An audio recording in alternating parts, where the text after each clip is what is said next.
l'école. Et enfin, en troisième lieu, il commence à parler de mosquées. Ce qui se passe en Algérie, Madame l'a bien souligné, pourquoi tout cela?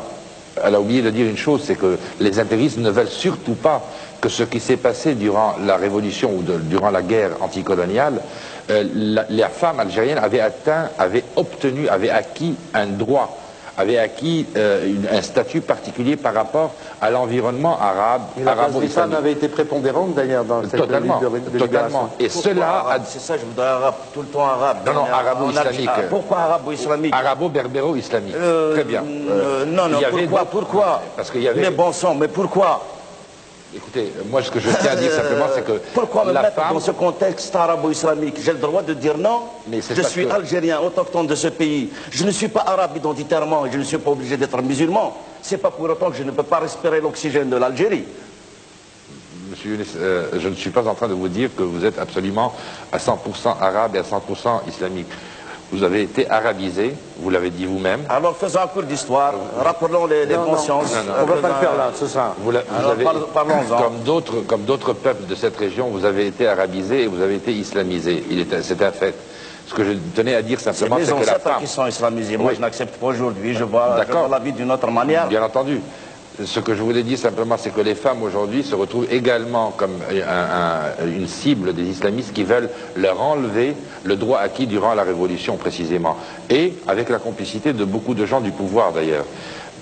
Deuxièmement, vous parliez tout à l'heure de l'âge des gens, des islamistes, mais il faut dire qu'en Algérie, 70% de la population a moins de 31 ans. Et sur ces 70%, il y a près de 65% qui sont touchés de plein fouet par le chômage. Tout cela a créé un vivier extraordinaire pour ceux qui, précisément, voulaient absolument recruter au sein de cette population. Non, mais il n'y a pas que ça. Excusez-moi, il y a les mosquées. Ils se réunissent 5 fois par jour, ils ont un congrès par semaine. C'est pas étonnant que le fils l'emporte en Algérie. 5 prières par jour, plus un congrès par semaine du vendredi. Allons.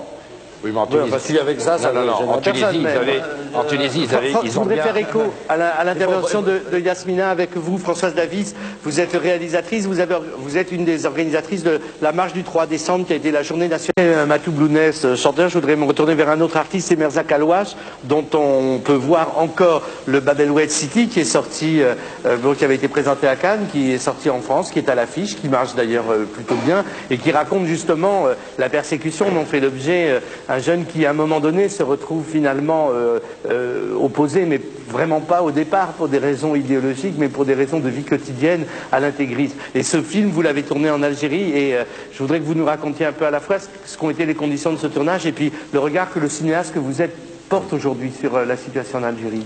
Oui, moi je crois que en tout cas tous les Algériens qui sont là, qui ont vécu ou qui vivent en Algérie, savent que la violence n'a pas commencé à cause d'un problème d'élection, que cette violence était là, elle était latente, et que d'autre part, cette violence concerne aussi des gens comme Matou Blounès qui est là, qui est très fort dans son expression, et peut-être que la violence consiste aussi à vouloir lui enlever la parole, parce qu'il a le droit en tant qu'artiste, en tant qu'homme libre, de s'exprimer comme il a envie. Et c'est ce que j'ai pu constater, moi, c'est que à travers même le rire des jeunes, c'est tout le problème de l'Algérie qui se pose. C'est-à-dire qu'aujourd'hui, on a envie de plonger l'Algérie dans une espèce de tristesse, dans la mort. Et c'est pour ça que c'est toujours gênant d'entendre des discussions où il est question de schémas concernant l'Algérie, l'armée, les intégristes, les démocrates, à croire aussi qu'aujourd'hui être un démocrate en Algérie, c'est un crime. Alors que des gens, comme l'a dit Matou Blounès, lui, ses chansons n'ont pas commencé il y a quelques mois. Ces chansons ont été violentes déjà dans les années 70. Et donc aujourd'hui, on veut l'empêcher de chanter. Et pour moi, tout à l'heure, j'ai vu à la télévision un reportage sur Canal+, fait par des Anglais. Et ce qui m'a surpris, c'est que c'était la première fois, indépendamment de tout ce qui était montré, qu'on voyait une plage avec des gens qui se baignaient, des filles, des garçons, et c'était des gens libres. Et ça a duré quelques secondes. Mais par exemple, jamais les journalistes français, quand ils sont allés en Algérie, n'ont montré aussi cette autre vie. Vous n'allez pas reprocher aux journalistes français en Algérie de ne pas aller à la plage quand même. Non, ils font leur boulot. Ils vont à la plage, mais ils posent leur caméra, je crois. Et c'est ça tout le problème de ce qui se passe chez nous. Et c'est pour ça que moi, je pense que c'est bien d'être passionné par rapport à ce qui se passe chez nous. Je voudrais finir la première partie de cette émission, puisqu'elle va durer après la deuxième page de pub, par deux témoignages de gens qui sont récemment partis. Vous avez 22 ans, vous habitez Clermont-Ferrand, vous êtes kabyle, vous êtes immigré en France depuis l'âge de 6 ans, et vous brûlez d'intervenir. Moi, je ne suis pas tout à fait d'accord quand on dit qu'il faut que la raison l'emporte. Parce qu'il faut penser à tous ces gens qui sont morts pour notre liberté, et on ne va pas donner la paix à n'importe quel prix, à savoir qu'il ne faut pas donner la liberté aux ennemis de la liberté. Comment voulez-vous à l'heure actuelle qu'on instaure un dialogue avec des gens qui de toute manière vont nous priver de nos libertés? C'est-à-dire que, par exemple, des fois, quand on dit, bon, il peut y avoir un processus électoral qui va se mettre en place, mais comment peut-on accepter que le fils ou l'ex-fils fasse partie de processus et puisse briguer un mandat électoral? Comment on peut accepter que des représentants du fils puissent être à la tête d'une commune, d'une localité, alors que ces gens, ils ont à leurs bras des milliers de morts? C'est eux qui ont fait fusiller des journalistes, des intellectuels. Après, qu'est-ce qui va arriver? Ils vont nous attaquer, nous les berbères? Le pouvoir à l'heure actuelle. On dit que le fils est de l'opposition. Il ne fait pas partie de l'opposition. Le fils a été enfanté par le FLN pour empêcher les démocrates algériens de jaillir, de voir la lumière. Dans les années 80, il y avait de nombreux démocrates en Algérie. On les a enfermés dans les prisons. Le docteur Saïdi est enfermé en 1980, lors du printemps berbère. Alors on s'est servi du fils, et maintenant c'est le pouvoir qui doit se débrouiller avec le fils. Or le pouvoir il baisse les armes, parce que on a beau dire qu'il y a une sécurité en ce moment qui est en train de, on est en train de tuer d'autres gens, il y a une guerre entre les deux camps, mais c'est le même camp, ils sont issus du même camp, et qui c'est qui en paye les frais? C'est 80% des Algériens, voire 90%, à savoir les démocrates, car le peuple algérien est démocrate. Nous voulons la liberté, là maintenant nous voulons la paix. Mais nous ne voulons pas la paix à n'importe quel prix. Pensez aux gens qui sont morts, qui ont défendu leurs opinions. On va pas sacrifier, on ne va pas devenir raisonnable. Il ne faut pas qu'on devienne raisonnable. Il ne faut pas qu'on ait serré des mains à des gens qui ont du sang sur leurs mains.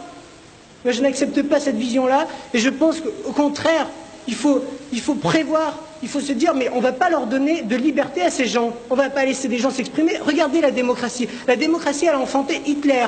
Parce que les gens n'étaient pas prêts. Parce que Hitler s'est servi de ce qui s'est passé en Allemagne durant la crise de 29. Mais écoutez, en Algérie, ce qui est en train de se passer, c'est la même chose. À savoir qu'il y a une crise économique, une crise sociale, une crise culturelle, une crise identitaire. Qu'est-ce que le peuple algérien? Le peuple algérien est une entité diverse. À savoir qu'il y a des berbères, qu'il y a des arabes. Et c'est vrai que nous sommes un melting pot formidable. Si on s'était servi de cette diversité, l'Algérie serait un pays extraordinaire. Regardez, en 1963, après l'indépendance, de nombreux économistes disaient qu'il y a seule l'Algérie et l'Afrique du Sud qui avaient le potentiel pour faire partie du G7. Et à l'heure actuelle, quand on s'aperçoit que le PIB par habitant en Algérie est de 2200 $, et qu'on a fait une faillite de l'Algérie, tout ça parce qu'on s'est laissé porter par un pouvoir central, et à l'heure actuelle, le pouvoir central nous dit non, il faut qu'on discute. C'est maintenant qu'on va discuter, c'est trop tard. Maintenant, il faut laisser agir les démocrates, laisser les démocrates. Et je pense que la France a un rôle à jouer au niveau médiatique. Il faut médiatiser les démocrates algériens. Il faut que les politiques français s'engagent. Il faut qu'il y ait des députés, il faut qu'il y ait des ministres qui parlent sur l'Algérie. Il ne faut pas avoir peur. L'Algérie, c'est plus la France. Nous sommes affaire à deux États. Nous faisons partie du bassin méditerranéen. Alors il faut s'aider entre nous, mais il faut prendre position. Il faut prendre position pour les démocrates, il faut prendre position pour la liberté. Nous, on vous attend. Alors prenez position. Ben, c'est la mouche. Yasmina, brièvement. Oui, brièvement, Non. On va prendre des coups de... Le MCB a lancé l'appel au boycott en Algérie. En Algérie est paralysée. Alors vas-y vite. Ça fait 2 mois que l'école algérienne est paralysée. Le MCB a lancé un boycott. On ne veut pas reconnaître cette langue. On vous demande de nous aider. On demande à l'opinion internationale de nous aider sur cette question. Tamazight, langue nationale et officielle en Algérie. Pour les intégristes, et vous aurez cette liberté. Et pour ça, il faut se battre. Attendez, juste, je voudrais moi faire parler. Alors allez-y. Mais prenez un micro d'abord.